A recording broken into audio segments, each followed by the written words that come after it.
C'est l'heure du journal de l'Afrique. Soyez les bienvenus sur France 24. À la une ce soir, Madagascar de nouveau balayée par un cyclone. C'est la deuxième ville du pays qui a été frappée. Elle a été détruite à 75% selon les autorités. Au moins 31 personnes ont été tuées. Et nous serons à Tananarive dans ce journal. L'inquiétude de l'opposition au Zimbabwe, elle dénonce un vaste projet de réforme de la loi fondamentale, une réforme qui devrait permettre au président de rallonger de 2 ans son mandat. Les détails à suivre. Et à la fin de ce journal, nous irons au Nigeria à coup de projecteur sur le système sanitaire, un système qui souffre de grosses carences, des manques qui ont été mis en lumière récemment par la mort du fils de Chimamanda Ngozi Adichie. Reportage à la fin de cette édition. Madagascar, de nouveau frappé par un cyclone. Le passage de Gezani sur la Grande Île mardi soir a fait au moins 31 morts. C'est la deuxième ville du pays qui a été balayée. Selon les autorités, près de 75% de la ville a été détruite. La correspondance à Tananarive d'Aurélie Couman. Une scène apocalyptique, c'est le terme qui revient pour les habitants de Tamatave. Alors pour bien situer Tamatave, il s'agit du poumon économique de Madagascar. C'est la porte d'entrée pour la plupart des marchandises qui circulent dans tout le pays. Et aujourd'hui, cette ville de près de 400 000 habitants est littéralement à terre. Les images qui nous parviennent sont saisissantes. 90% des toits en tôle se sont envolés. L'avenue de l'Indépendance, connue pour ses palmiers en alignement, est aujourd'hui méconnaissable. Tous les arbres ont été fauchés sous la force des rafales de vent de près de 250 km/h. Et cela réveille la douleur, le souvenir de la douleur du cyclone Géralda qui en 1994 avait déjà fait 200 morts à Madagascar. Et un autre point qui accentue la situation dramatique, c'est que Gezani n'arrive pas en terrain vierge. Ce qu'il faut savoir, c'est qu'il y a un peu moins de 2 semaines, la tempête tropicale Fiti avait déjà fait 14 morts et des milliers de sinistrés du côté de Majanga, et le pays peinait déjà à s'en relever. Alors du point de vue politique, le colonel Michael Randrianirina s'est rendu sur place avec son épouse. On a pu voir des images de lui patauger dans les rues inondées, discuter avec les sinistrés, exprimer son soutien. Actuellement, le cyclone Gezani devrait ressortir cette nuit dans le canal du Mozambique, pendant que les avions humanitaires s'apprêtent à se rendre sur place, car énormément de Malgaches actuellement sont en besoin extrême d'abri et d'eau potable. Des figures de l'opposition zimbabwéenne ont dénoncé mercredi un coup d'État constitutionnel après le lancement d'un vaste projet de réforme de la loi fondamentale. Cette loi devrait, entre autres, permettre au président Emmerson Mnangagwa de prolonger son mandat. Clarisse Fortuné. Dans la capitale Harare, la nouvelle a fait la une de tous les journaux. Le gouvernement zimbabwéen a donné son feu vert à une réforme constitutionnelle majeure. Le texte proposé prévoit de faire passer le mandat présidentiel de 5 à 7 ans. Pour l'opposition, il s'agit là d'une manœuvre pour permettre au président Emmanuel Mnangagwa de rester au pouvoir jusqu'en 2030, au-delà de la fin de son deuxième et dernier mandat prévu en 2028. Tandai Biti, avocat et figure de l'opposition, juge le projet illégal. Les amendements proposés sont illégaux et inconstitutionnels, car ils enfreignent la disposition constitutionnelle relative à la limitation de nombre de mandats. Et surtout, ils visent à les mettre en œuvre sans passer par 2 référendums nécessaires. Dans les rues, de nombreux citoyens expriment également leur inquiétude. Un président ne devrait pas rester au pouvoir longtemps. Il est préférable d'exercer un mandat court et de laisser la place aux autres. Il n'est pas normal qu'un président reste en fonction genre 40 ans, alors que nous sommes en crise. Emmerson Mnangagwa est arrivé au pouvoir en 2017, après la chute de Robert Mugabe, évincé à la suite d'une intervention de l'armée, mettant fin à près de 30 ans de règne. Ancien bras droit de Mugabe surnommé le crocodile, Mnangagwa avait alors promis une nouvelle ère politique et économique. La réforme doit encore franchir l'étape parlementaire. En Côte d'Ivoire, l'ancien député Malia Mamadou Awa Gassama a bénéficié d'une grâce présidentielle et a été libéré de la prison d'Abidjan où il était détenu depuis 7 mois. Un geste d'apaisement après sa condamnation pour offense au chef de l'État après des propos tenus contre Alassane Ouattara en 2022. Les détails de Julia Guggenheim.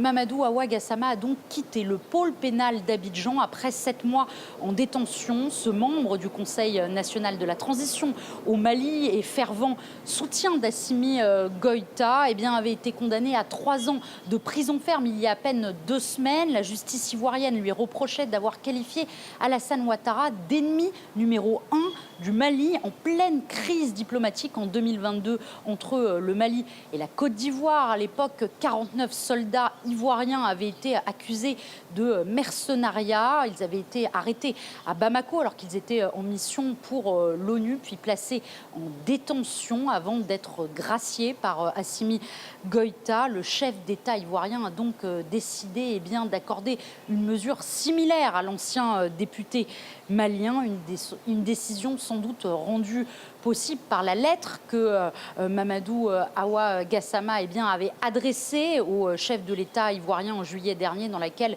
il présentait ses excuses et affirmait regretter ses paroles, un geste d'apaisement donc, alors que les accusations de déstabilisation réciproque sont légion entre les pays de l'AES et la Côte d'Ivoire. L'Est libyen, gouverné d'une main de fer par le maréchal Khalifa Haftar, veut se positionner comme acteur principal sur la sécurité frontalière et la lutte contre le crime organisé. Mais dans une Libye divisée politiquement entre l'Est et l'Ouest avec des frontières poreuses, les défis sont encore nombreux. Nos correspondants Lilia Blaz et Hamdit Lili sont à Benghazi pour une conférence sécuritaire organisée par l'un des fils du maréchal Haftar, Khaled Haftar. Alors c'est dans ce complexe militaire flambant neuf, juste à côté de Benghazi, que l'armée nationale libyenne qui contrôle l'Est libyen a organisé une conférence sur le crime organisé entre des pays subsahariens et le bassin méditerranéen.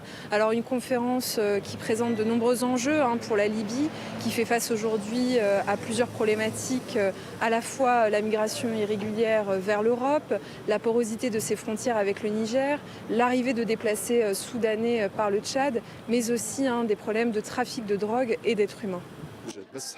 Le souci, c'est l'aspect provisoire ou le manque de suivi dans l'échange d'informations. Par exemple, si Tunis demande une information sécuritaire à la Libye, il peut y avoir une réponse. Mais ensuite, il n'y a pas vraiment de suivi au-delà de cette coopération ponctuelle.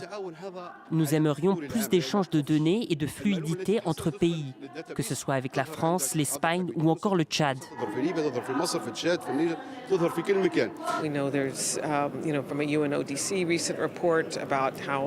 De ce que nous savons, la Libye est vraiment en train de devenir un hub pour le trafic de drogue.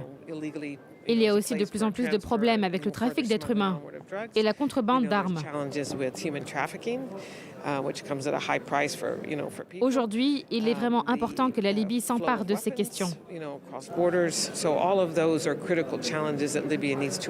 L'enjeu reste de taille aujourd'hui puisqu'il n'existe pas de cadre législatif commun ni de base de données que les États pourraient s'échanger entre eux, notamment sur la question du crime organisé. À Lagos, la clinique Oracare a lancé une enquête interne pour identifier les causes du décès d'un des enfants de l'écrivaine Chimamanda Ngozi Adichie. Dans un communiqué, l'établissement privé réfute les allégations de négligence médicale. Ce drame a mis en lumière la crise systémique traversée par le domaine de la santé au Nigeria. Le pays doit faire face à un manque de médecins. Ils partent souvent exercer à l'étranger où les conditions sont meilleures et les salaires plus élevés. Reportage de Moïse Gomis. Avec son équipe d'inspecteurs, Abiola Idowu visite cet hôpital privé d'Ikeja. Cette haute fonctionnaire est à la tête de l'EMAFA. Cette agence supervise les établissements de santé dans l'État de Lagos. Public ou privé, aucun hôpital ne peut ignorer les recommandations de l'EMAFA sous peine de retrait d'autorisation. Chaque établissement doit respecter les normes de base. C'est obligatoire. Donc, une fois qu'on vous dit vos obligations en termes de respect de ces normes, si vous ne les respectez pas, alors nous sanctionnons. Considéré au Nigeria comme la référence en matière de santé, l'État de Lagos est pourtant en pleine introspection. La mort dans un hôpital privé du fils de l'écrivaine Chimamanda Adichie a provoqué une vive émotion.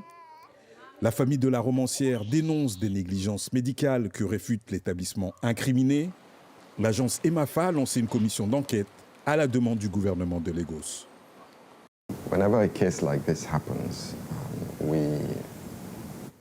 Chaque fois qu'un cas comme celui-ci se produit, nous nous efforçons vraiment de comprendre ce qui s'est passé, d'aller au fond des choses et d'en tirer des leçons.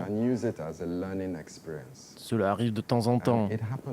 Nous prenons chaque cas très au sérieux. Dans le quartier populaire de Bariga, Esther Dabiri dirige un centre de santé primaire. Des dizaines de millions de Nigérians privilégient ces structures publiques pour leurs soins.